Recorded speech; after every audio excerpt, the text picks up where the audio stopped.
Hello everyone, how are you doing? This is MD Tech here with another quick tutorial. In today's tutorial, I'm going to show you guys how to turn your active status off on Facebook.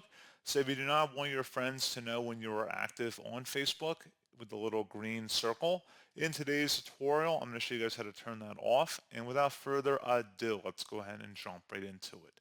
So all you have to do is select the messenger icon at the top of Facebook where it says messenger. Go ahead and left click on that.